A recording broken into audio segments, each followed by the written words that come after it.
just have, like, can you factor out a greatest common factor between the terms? So, like, the terms will have something in common. Do you know how to pull that out and rewrite that in what we would call factored form?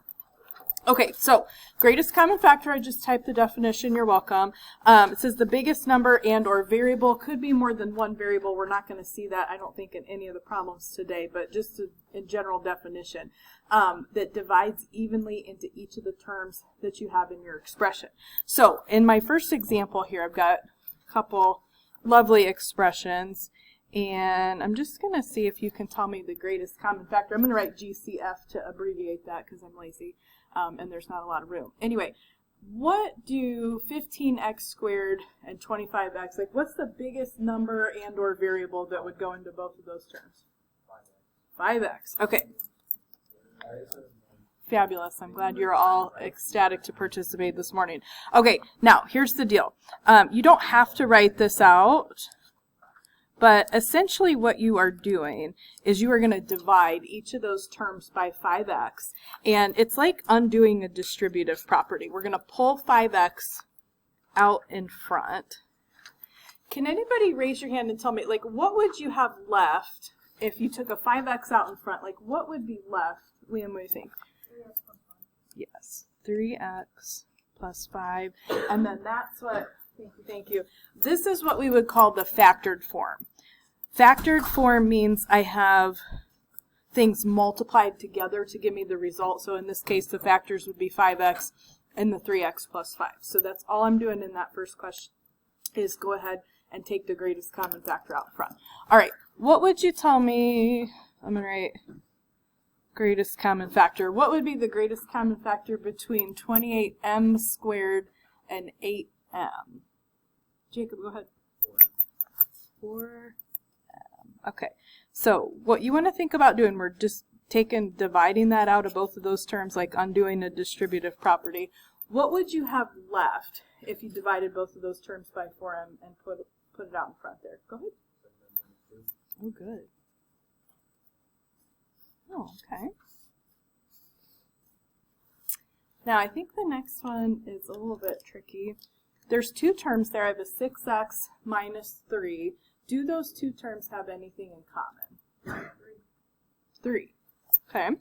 So it could maybe be just like a number that we could take out. I don't have a variable in that second term.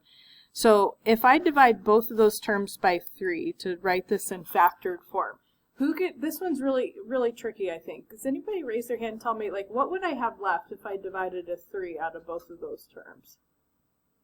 Liam, what do you think?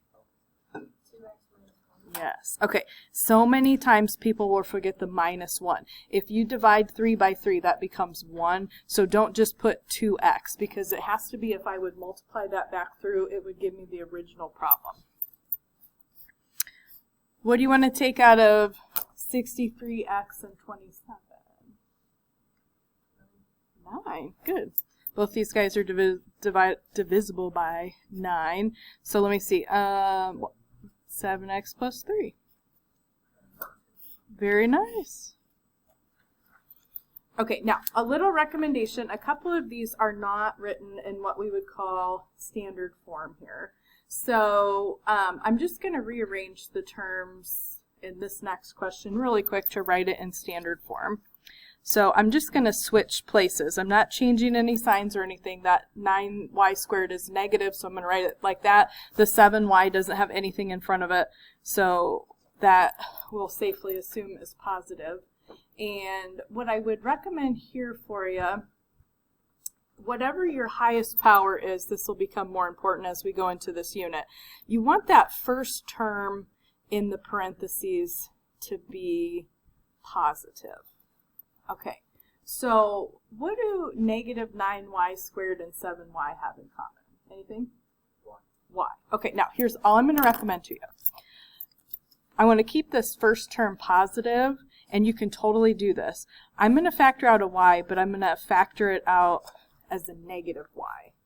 And I just wanted you to get in the habit of this because it's going to make some of the problems we're going to do later on much easier. So if I take a negative, it's like a little negative 1 times y. All it's going to do, we're going to take a y out of each of the terms and we're going to change the sign. So then this would become positive 9y. That's kind of my goal, is to make that first term positive. But that would change this second term to then be a negative 7. If you were to multiply the y back through there, that would give you the original problem that we had. Now, this one is standard form. I've got the highest power of x first. I've got 5x cubed plus x. What can I take out of, or can I take anything out of those two terms? Jacob, go ahead. All right. If you take out an x, what would you have left? Perfect. 5x squared. And then again, I put that on there on purpose because if you take an x out of that last term, it exists, so it doesn't become 0. It becomes anything divided by itself becomes 1. So don't lose that second term. All right. And then the last one, let me rearrange this kind of like I did on that question at the beginning there. I'm going to rewrite this so the highest power of x comes first, negative 6x to the 5th, and then minus 16x squared. What can I take out of those two terms? Good. All right, let's take, you have at least an x squared in both. I can't spell GCF. Okay. And both of those numbers are even, so they're divisible by 2. We're going to take out a negative 2 to get rid of that negative. So you're going to divide each of these by negative 2x squared. All right, when you take that out in front, the negatives will cancel, so this will become 3. Now I'm taking 2 x's out of 5, so there's 3 left.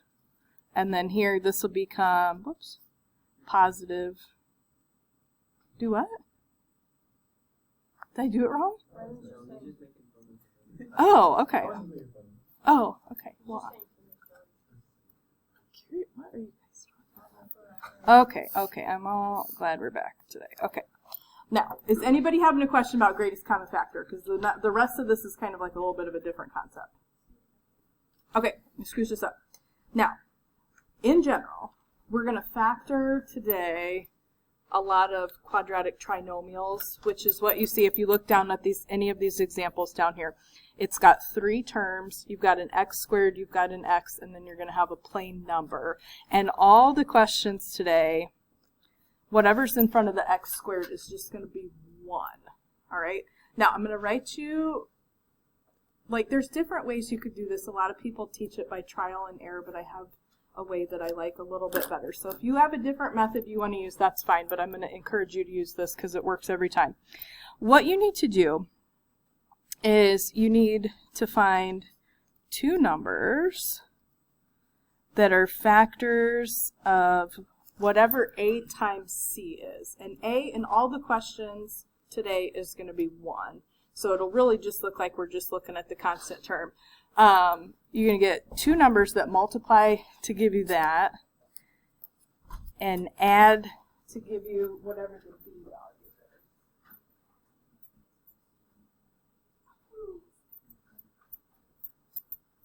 All right. Now, here's how this works. If you can find these 2 numbers, basically those will be your factors as you go through here. So here's how this works. In this question, multiply a times c would be 1 times 24. So I need 2 numbers that if I multiply them, I get 24. Same 2 numbers, if I would add them, I would get 10. And there's only 2 numbers that would fit both those requirements. 6 and 4. Okay, so you don't have to write this, but 6 times 4 is 24. 6 plus 4 is 10. Here's how this works. When you write this, I'm going to write 2 little factors here. This is like undoing a FOIL kind of a thing. So to get the x squared, these both will just start with an x, and you're just going to fill it in with the 2 numbers that fit those requirements. So one of them would be a plus 6, one of them would be a plus 4. It does not matter the order that you put those in, but they both should be positive. And again, you don't have to write this, but I'm just going to prove this to you real quick. If I were to go ahead and FOIL this back out, so x times x gives me the x squared. Then I would have x times 4, so we'd have 4x. 6 times x, so we'd have 6x, and 6 times 4 would be 24. This is why it has to multiply to get the number on the end, because you multiply these 2 numbers and it gives you the number on the end. And it has to add to get you the number in the middle, because you're going to do x times one of those and x times the other. So 4x and 6x add up to give you the 10x. So if you can find those 2 numbers, you can put this in factored form. And then the 2 factors would be x plus 6 times x plus 4. This is what we call standard form, what I had in the question. You're putting it in factored form. The reason we're doing that is going to make these equations that we're going to solve in this unit so much easier to answer. So I'm going to just practice a couple of these with you guys. Basically, the directions here, all the terms are positive is what's going on. So for this one, I'm going to multiply to get 6 and add to get 5. Can you think of, I'm just going to set up my factors. I know it's got to be x and x to get me the x squared. And this one can be tricky. So two numbers that multiply to get 6, add to get 5. What did you say? 3 and 2. All right, sometimes people want to do like 5 and 1. They get confused, but it's got to be 3 and 2. And it doesn't matter the order. I could put the x plus 3 first, the x plus 2 second. It doesn't matter. Can you guys think for this one, two numbers, if I multiply them, I'd get 8. I'd add them, I'd get 9.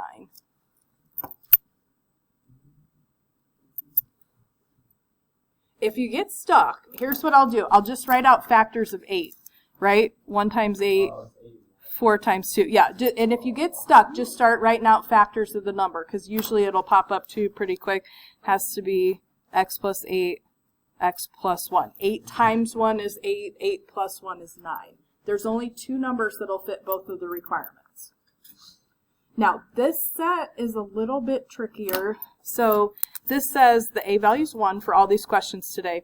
This says c is greater than 0. That just means it's positive, and b is less than 0. That just means it's negative. So all of these are of the case where the b value is negative, but the constant term is positive. All right, so I got to have you think about this.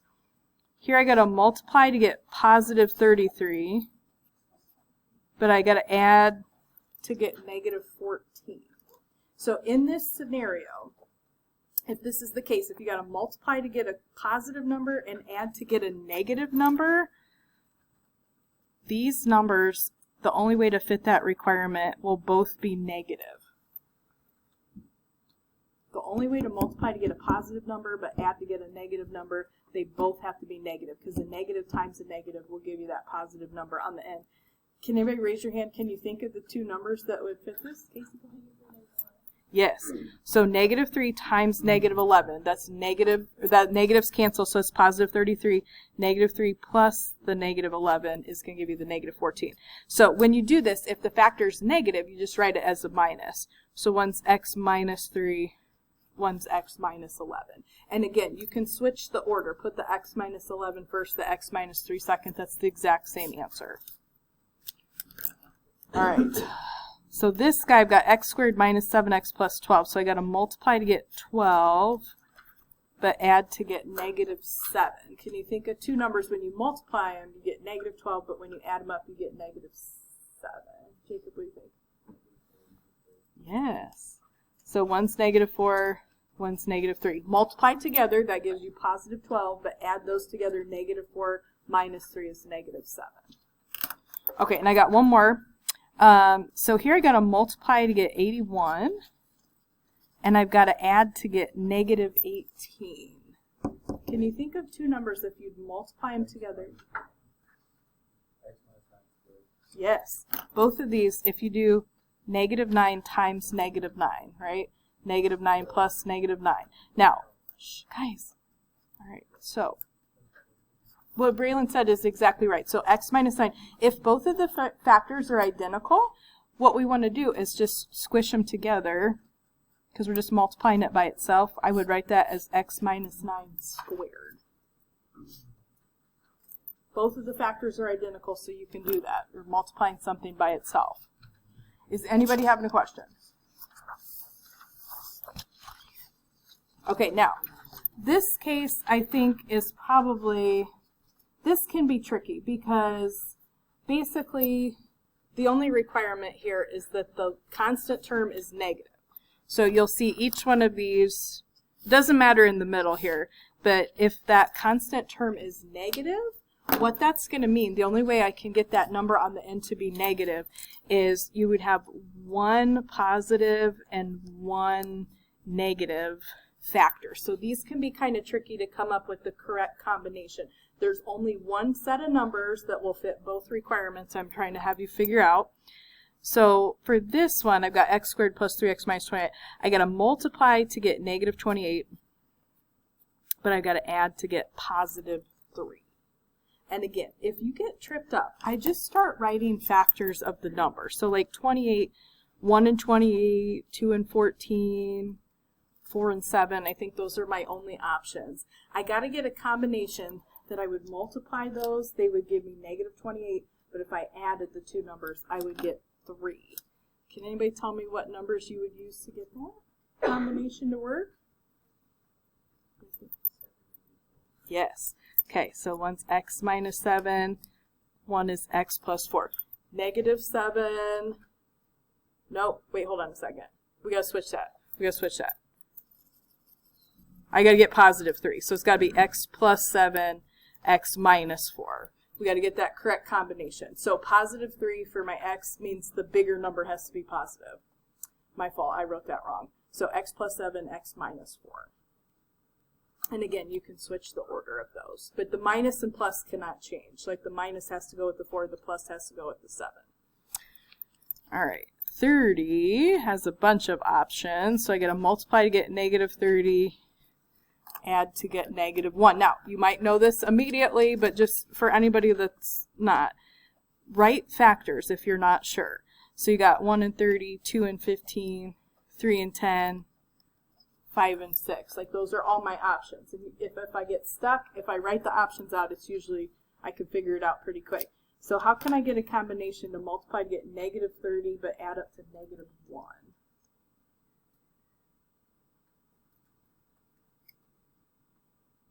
Hayden, what do you think? Yes. It says 5 and negative 6. Positive 5, negative 6 multiply to give you negative 30, but they'd add up to negative 1. All right, and I've got one more if I can squeeze my finger on here. All right, I got to multiply to get negative 50, add to get negative 5. 50 has a lot of factors. Can anybody think of a combination that would add up to negative 5? What do you think, Jacob? Yes, okay. X minus 10, x plus 5. Okay, negative 10 times 5 is negative 50. Negative 10 plus 5 is negative 5. And you can check any of these if you want to FOIL them back out, see if they give you the original problem. That's an easy way to check, but you don't have to do that. All right, now, the last example here really quickly.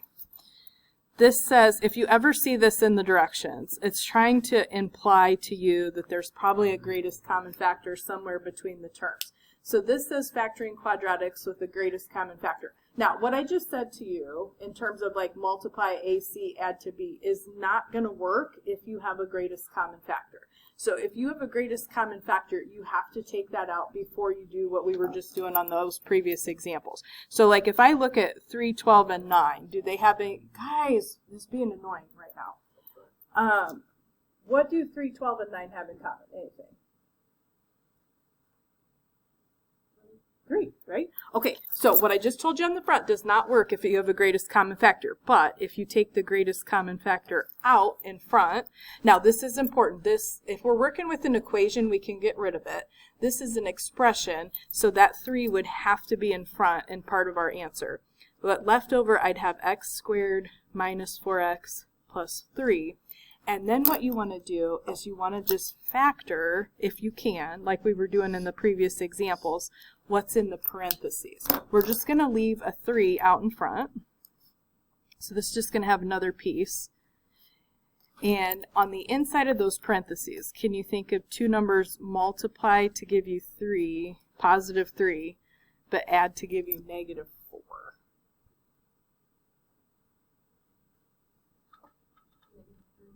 Yeah, you don't have a lot of options with 3. It's just 3 and 1. So to get negative 4, it has to be negative 3. Oh my goodness, fail at life. Negative 3 and negative 1. Yeah, he said it right and I wrote it wrong. And again, the factors can come in any order. You could put the x minus 1 first or the x minus 3 second. The 3 would be out in front. So if you do have a greatest common factor, that should be out in front of the little set of parentheses. Now, the last one. If your first term is ever negative, which it is here, I would tell you to take at least a -1. We're going to be able to take something a little bit bigger than that out, but don't want my first term to be negative. I want it to be positive. What do -2, -8, and 42 all have in common? If I want my first term to be positive, what would you take out? What do you think? -2. Okay, what would you have left? Perfect. Okay, if you take out a negative, it's just going to change each of the signs. So just leave the -2 out in front, and then see if you can think of some factors for what you just have in the little set of parentheses. So we're just going to have -2. And my two factors, they'll both just start with x today for all these questions that we're working with trinomials. Can you think of two numbers that you would multiply? They would give you -21. The same two numbers would add and give you 4. Thank you. One of them's -3. +7 adds up to the +4. -3 times 7 is -21. And we would just keep that -2 out in front. That process I told you about will not work if that first term is negative. So it has to have that first term, that x squared, be positive. Is anybody having a question? A lot of this is just thinking about your factors and can you multiply two numbers together to get a number. If you can think of those numbers, that'll go really quickly for you. All right. The last thing we're going to talk about just super quick today is called the difference of squares. This is kind of a special case. So I just listed, these are all the lovely perfect squares up to 15, just so you guys could have a reference for them. And the difference of squares is basically going to be a square root of the first and second terms that you have in a quadratic. So specifically difference of squares. What does difference mean to you? Subtraction, right? So you will notice this does not work with addition. It has to be subtraction. So I have two terms, both squared, being subtracted. The factored form of this is just the general formula, and this is not like a, b, and c like in my quadratic. This is just this definition. So a squared minus b squared can factor into a plus b times a minus b. All right, so there's two ways to think about this, so I'm going to show this to you real quick. It's literally just the square root of each of the terms. So in this case, square root of x squared would be x, square root of 36 would be 6. One of these would be x plus 6. One of them would be x minus 6. And again, the order doesn't matter. You could put the x minus 6 first and the x plus 6 second. That doesn't matter. But the deal is, if I were to FOIL this back out, right, you get x squared, you get a minus 6x, but then you turn around and get a plus 6x. So those middle terms cancel out, and then a positive number times a negative number, in this case 6, we're going to get negative 36. So we'd get the x squared minus 36 would be what's left. You can actually, if you want to, do what we're doing on the front, and this would be multiplied to get negative 36. But I don't have a b value here. I don't have a middle term, so add to get 0. So that process does work for this if you want to use that too, but sometimes it's just easier for people to take the square root of each of the terms. So it's totally up to you. So if I give you x squared minus 25, how could I factor that? Like, what would the two factors look like? Hayden, what do you think? Perfect. X plus 5, x minus 5. What about x squared minus 121? What would that look like? Jacob, go ahead. Perfect. All right, now, if you're looking at this last one in this row here, 6 and 54, for sure not on that list. Go ahead. Okay, let me factor it out real quick first. He told me the full answer. Both of those guys are divisible by 6. So if we take a 6 out in front, left over, you'd have x squared minus 9, and then that is the difference of squares, x minus 3, x plus 3. Multiply to get negative 9, add to get 0, 3, and negative 3. Okay, now, these on the bottom are a little bit weird, so I'm going to write it like I did on the front. If it's not in standard form, let's just write it in standard form real quick. So my highest power of x should come first. And so I'm going to write that as negative x squared. And then there's nothing in front of the 4, so we just go ahead and call that a positive 4.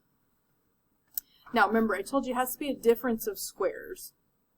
So in this case, I want my first term to be positive. So I'm just going to take one tiny step, and I'm going to pull a -1 in front of this, just to make that first term positive. So that would change that to positive x squared minus 4. And then what I have is a difference of squares. We just have a little -1 out in front. So it would be x minus 2, x plus 2. There's a couple problems you guys are going to see like this where if you factor out a negative, it'll turn into something that you can do easier. Yeah, that's fine. You don't have to put the 1. You can just put a negative symbol. That's perfectly correct. All right, kind of the same thing here. All right, let me rewrite this. -3x squared plus 48. Both of these guys are not on that list of perfect squares, so I know I'm going to have to manipulate this a little bit. Let me take out, both of those are divisible by 3, but let's take it out as a -3 so our first term can be positive. So I'd have -3. Now left over I'd have x squared. If you take 48 divided by -3, that's -16. And then I've got difference of squares. Factors of 16 that add up to 0. We're going to do 4 and -4. All right, now the last one is a little bit weird.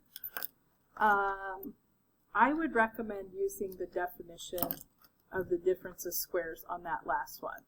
So if you can think of the square root of both of the terms, you can write me the factors. So what would the square root of 49x squared be?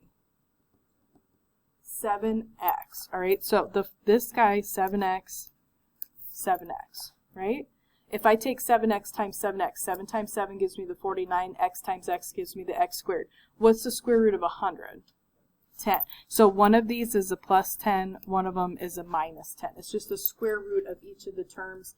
They can't have a greatest common factor and do that, but 49 and 100 don't have anything in common. Is anybody having a question? Okay, I feel like we talked for a super long